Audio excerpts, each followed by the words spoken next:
Lucy, I want those Saban takes, and I want yesterday's Love is Blind takes, too. I want both of them. You don't seem like you're yourself today because you feel like you're saturated in whatever gross thing you did yesterday with Love is Blind, and you don't seem like you're quite as energetic, champagne bottle opening effervescent as you usually are. Yeah, I lost a ton of brain cells yesterday. So we wanted to talk about Love is Blind this week. Everyone has been talking about it out there in the main area. I was getting serious FOMO. I was like, all right, fine. You know what? I will sit down. I will contribute. I will work hard. So yesterday, left work, went home. I logged into Netflix. By the way, got kicked off my dad's Netflix. No! That's rude. Yeah. They caught me. They were like, girl, you do not live in North Carolina, and we can tell. So I had to pay for Netflix. Do you know it has ads now? It has ads? What the heck? So yesterday, you're saying this is work, to watch Love is Blind. You went and bought Netflix. Did you charge the company for the work? I don't know how that works. Yeah, okay, so I'm going to do that. You guys owe me $7.21 now. So I said, all right, I'm going to sit. I'm going to watch Love is Blind. I'm going to contribute. 6 hours later, I'm like, oh, my God, I can't function. My brain is rotted. Those episodes are so long. They're like an hour long. And I think I kind of understand what happens. I don't really want any of them to find love, is how I left that show. I was like, I'm not rooting for any of your happiness actively. Love shows are always popular, are they not? All of these things. Love is Blind is hugely popular on Netflix. Anything that is people seeking love or dating, all of these things are gold mines, correct? My guilty pleasure's The Bachelor. I like that show. I don't really root for love on there either, but I like it. I love the social experiment aspect of it, of Love is Blind. No, it's not. It is so not blind, and we learn that every year. And so it's basically do you know the premise of it? I do not. Okay, so basically they take these people, and this group of people was from Charlotte, so they all go and they are in these pod rooms where they're talking to one another but they cannot see each other. And so basically you go in the pod room and you go on these dates with different people, and then to get out of the pod room you have to get engaged to somebody who you've never seen before. So you get engaged.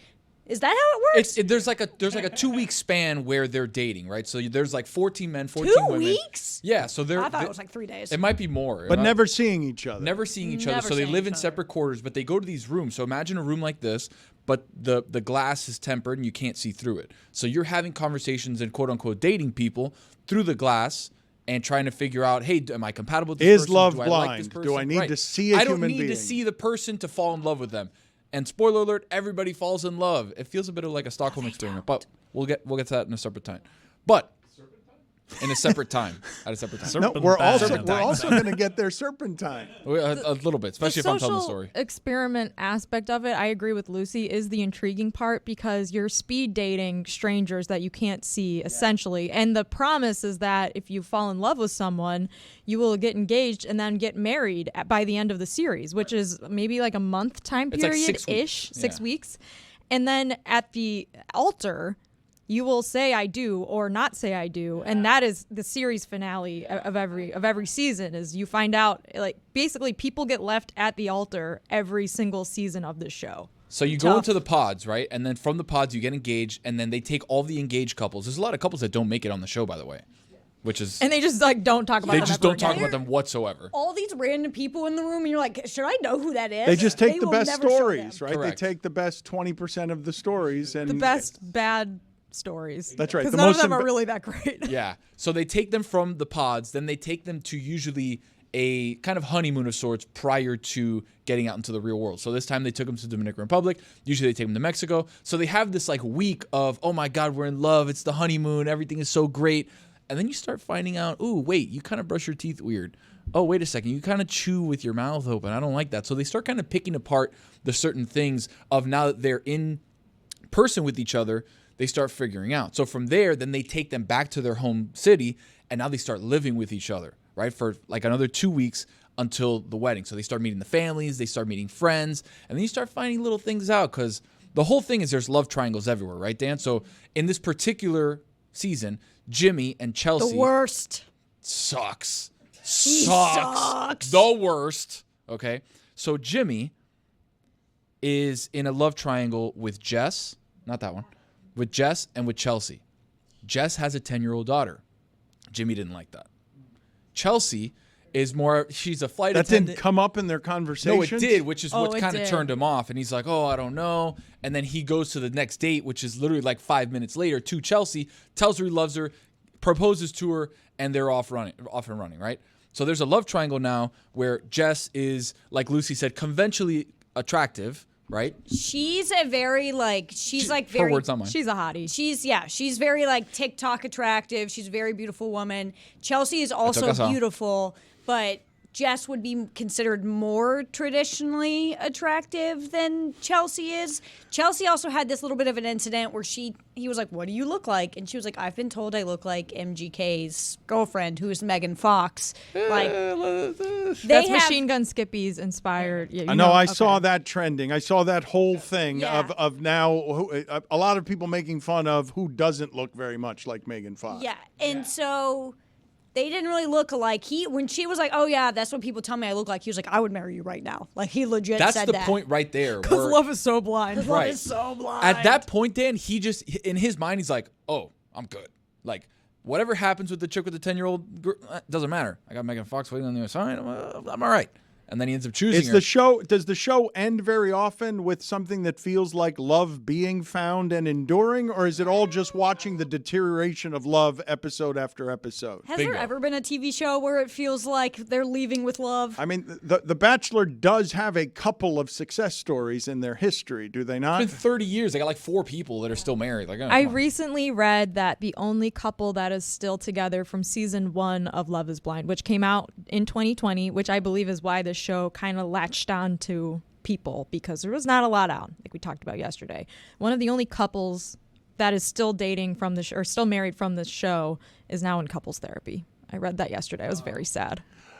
I want to ask you, Lucy, if you feel at the end of, did you say 6 hours of Love is Blind? Yeah, dude, those episodes are so long. I only watched 6 episodes. Do you feel the way the rest of us tend to feel at the end of Sunday night when we haven't moved from the couch after watching too much football for 10 straight hours? The end, because nobody, no matter, even the most diehard of football fan does not feel great at the end of Sunday night, correct? Speak for yourself. When I lived in LA and I did my college football Saturdays, which was wake up at 8:30 in the morning, watch Rutgers Northwestern at 9 a.m., and then sit there till like 10, 11 p.m., finish Pac-12 after dark and go hang out with my friends. That I felt electric. I had never felt better ever. My That's step different. count was in the hundreds. That's different, though, because Saturday you have the Sunday to recover.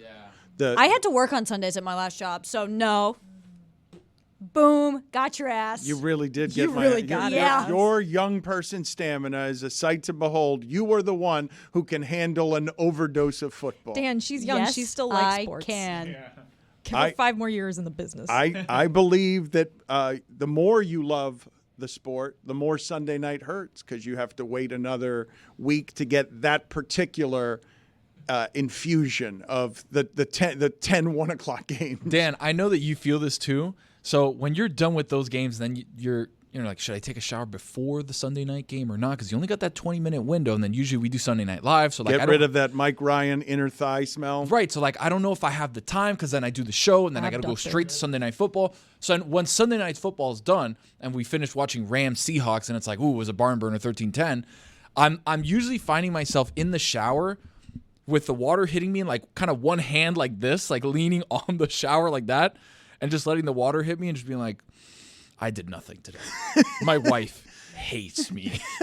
I think there's an element of shame. You're saying it's about loving sports late in your life. I think the more you love sports, the more Sunday night hurts because you've just you've wasted a day just with your guilty pleasure. What? Wasted a day? 17 of them, Dan. I disagree. I was pretty sad this weekend.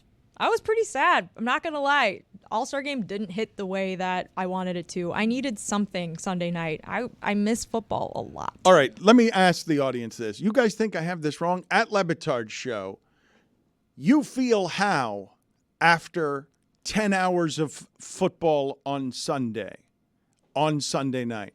Do you feel dirty Or do you feel exhilarated? How do you want me to ask the question? Because I thought everyone felt this way at the end of NFL Sunday. You got your fix, you enjoyed it, but it was too much. It was obviously too much. It was not a productive.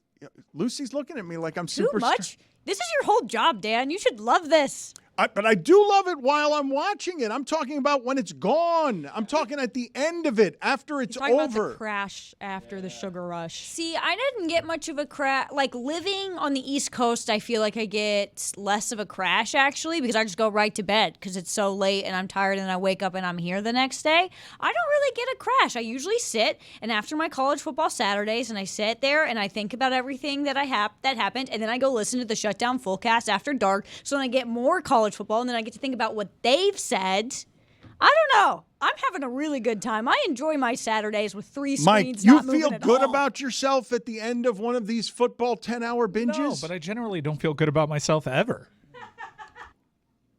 Can we go back to Love is We're Blind missing for the a point. second? Jimmy sucks. Jimmy is Okay, the he's worst. terrible. Lucy's only seen 6 of the episodes. I saw 7, 8, 9 last night with my wife. So there's stuff that happens in 7, 8, 9 that blows the top off of certain things. Certain relationships don't make it. I don't I want saw the previews, so I think I kind of know what's going to I happen. don't know. I don't want to spoil anything for those of you that haven't seen because it only came out yesterday. But Dan, when you're in a love triangle, it's not even a love triangle. It's a double love triangle. Okay? Trevor, we forgot about We Trevor. completely forgot about Trevor. Six-pointed star? So, yeah. So, what would that be called? Heptagon? Is that 7? Yeah. Whatever. Not the point. The point is, okay. So if we can draw out a diagram, Lucy's going to do it for you here. So we've got Jess, we've got Chelsea, and we've got Jimmy at one point. And we got a Trevor in here somewhere. Trevor was the other guy that was dating Chelsea. So now we have another triangle of Jimmy, Trevor, Chelsea. Trevor is the guy who is like, everyone judges me because my muscles are so Yeah, right. big. He's to the right-hand side if you're watching on YouTube. And if you could see Jimmy here to the left-hand side, a bit of like a very poor I didn't know man's... Megan Fox was on this show. Yeah, right? A very poor man's Christian McCaffrey. Like very poor man's, like Goodwill Christian I don't McCaffrey. see that at all. Okay, now he's going to go on a Tim dating McCaffrey. show and be like, I've been Come called on. Christian McCaffrey. Come on. We're all going to Like, roast him. Timu, Goodwill, Christian McCaffrey to the left. You know, there's a lot of things happening there. We need to go to the next segment. She I don't know. looks like the Millionaire Matchmaker woman, does she not? I don't know what that is. What is that? Is that another Megan white girl? Fox. Ah, It's okay. Megan okay. Fox. Amin darted out to do Oddball. You can catch that Tuesday through Friday with Charlotte Wilder. Love his basketball stuff and his unusual stuff, and he's happy to have sat out the last segment because he has no interest whatsoever in Trevor, in Chelsea, in Love is Blind at all. The only thing I know about that show from this season is the woman who says her friends told her she looks like Megan Fox, and then I saw People the picture. told her, not her friends. People. That well, wasn't Megan Fox. That's the segment that we just did about that. I just told the behind-the-scenes folks over here that she looks more like Joe from Family Guy than she does. I know- Nothing will ever go more viral than a million people telling a woman that she doesn't look like a hot person who she said she looked like. No, I mean, I mean, there is a resemblance. but that's the worst part, They're right? white. That you walk around in life and your friends tell you something, you're like, I could see it or whatever. And so what's usually would stay within your friend group and maybe a couple people you meet along the way now is put on display for the world, and the world is ruthless and merciless. Yes, of course. The internet is ruthless. And if Stugotz was on one of these shows, he'd be telling people he looked like George Clooney. And because it's Love is Blind, and you got to sell yourself. The thing that I wanted to talk to Amin about, though, in terms of selling yourself, because I really do find fascinating for reasons that many of you are probably finding off-putting because of how often I'm talking about the industry. But you know at this point that First Take has gone from the most criticized show that ESPN had to now a real kingmaker in a space when all of these media members are creating their own content islands and businesses. The career of JJ Redick has been fascinating to me to watch for a number of different reasons. And keep in mind, JJ Redick had his choice of all the jobs he wanted in basketball. All of them. He could have been a coach if he wanted to. That seems like a nightmare compared to what he's doing. What he's doing, very smartly, using First Take as a tool, is being on First Take, being smarter than anyone at ESPN about basketball, and knowing that he's smarter than anyone at ESPN at basketball, and now condescending both the audience and the people with him on First Take with a smugness that is unique to him because he's a Duke guy and he's known how to be hated for 25 years. And so I want to talk for a moment about what he did yesterday, a couple of different things that he did. One, he goes on First Take, purposely using that platform the way Shannon Sharpe is, grateful for it while condescending it, while mocking it, while on it, in a way that makes Stephen A. Smith turn up the argument and makes for good television, indisputably good television. JJ Redick's good at television. Stephen A. Smith is great at television. Yesterday on the show, JJ Redick pulled back the contrivance of the sports argument in a way that made Shannon Sharpe yell at him because Shannon Sharpe saying, you got to discuss the hypothetical, and Redick saying, I talked in the meeting about this. I don't have a place for disagreement here. I want to educate fans. I want to be smart. But you don't want the education, he says. When I put up a clip of 9 straight Zion possessions, you don't want to see that. That's got 54,000 views. But when I say Doc's not accountable, 10 million views, because that's what you want. And so I'm giving the customer what they want. And what he's doing is creating the career that all of these guys, Amin, who are just as competitive at 40 than they were at 20. They're all trying to win the media game, and what JJ Redick is doing is he's now got some of the most powerful positions in sports to be smarter than others, to remind you that he's smarter than others, that he knows it, and to deal with the consequences, because he's been a villain for 25 years, of that wildly increasing his profile, because now he's polarizing as well. He is a Duke guy through and through, and to traffic on it for profit in retirement, he's going to make more money post-career than he made during his career. I don't know about that. I'm going to check that one out. A lot of money playing ball, man, especially those last few years in Philly and stuff. That guy's going to, that guy, if he wants to work for 30 years in this business as Pat McAfee, he can do it. He's building his own brand. You guys got to pay attention to what these people are doing. You don't think Shannon Sharpe's about to make more money than he did playing? Yeah, 117 million, JJ made. Dude, 117 And we got 50 million for Chris Cody. Well, No, He doesn't see no. that. When you break it down, Chris Cody didn't get $50 million. man, Dan didn't get $50 million. JJ Redick is his own brand, our thing. Scott's got all of the $50 million. We can walk this take back some. I don't think you made a have lot to. of million.